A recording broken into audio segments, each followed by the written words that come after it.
আসসালামু আলাইকুম। একটা এয়ার ফিল্টার কী ধরনের সমস্যা হতে পারে, একটি এয়ার ফিল্টারের কারণে কী সমস্যা হতে পারে আপনাদেরকে আমি আজকের এই ভিডিওটাতে দেখাবো। যেমন এয়ার ফিল্টার জাম হলে আমি কিভাবে বুঝবো, আপনারা যে অনেকে বোঝেন না সেই জন্য বলতেছি। এয়ার ফিল্টার জাম হলে আপনারা গাড়িটা ভার টানবে, এটা ফলো করতে হবে। দ্বিতীয় বিষয় হচ্ছে যে জ্বালানি বেশি লাগবে, অর্থাৎ গ্যাস হলে গ্যাস বেশি খরচ হবে, তেল হলে তেল বেশি খরচ হবে।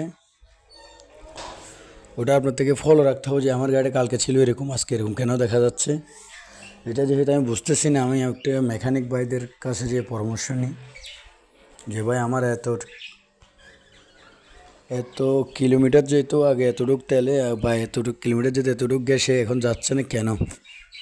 তাহলে আমাদের মেকানিক ভাইরা দেখবে চেক করে, আপনি যদি না বোঝেন। আর তার চেয়ে বড় বিষয় কারণ হচ্ছে যে এটাই, দেখেন একটা এয়ার ফিল্টারের কারণে আজকে কত বড় একটা ক্ষতি হয়ে গেল। এই ময়লাগুলো দেখেন কি পরিমাণ ময়লা।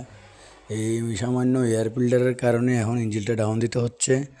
সেই জন্য আমি বারবার বলে থাকি, সবাই 1 সপ্তাহ হোক 15 দিন হোক সবাই এয়ার ফিল্টারটা ওয়াশ করে নেবেন। বেশি সমস্যা হলে এয়ার ফিল্টার যদি ভিতর পেপারসটা যদি ভালো না থাকে চেঞ্জ করে দেবেন, তারপর কিন্তু ইঞ্জিনের জন্য বেশি উপকার। আমাদের ইঞ্জিনের জন্য নাক, আমাদের যেরকম একটা নাক আছে, নাকে দিয়ে ময়লা ঢুকলে আমরা কাশি সর্দি অসুস্থ বোধ করি, এরকম একদম সেম এয়ার ফিল্টার। এই এয়ার ফিল্টারটার কাজটাই এরকম, কিন্তু এয়ার ফিল্টার হচ্ছে একটা গাড়ির নাক। সবাই এটা মাথায় রাখবেন, ফলো রাখবেন, চেষ্টা করবেন, গাড়ির প্রতি সবাই খেয়াল রাখবেন। আসসালামু আলাইকুম, ভালো থাকবেন।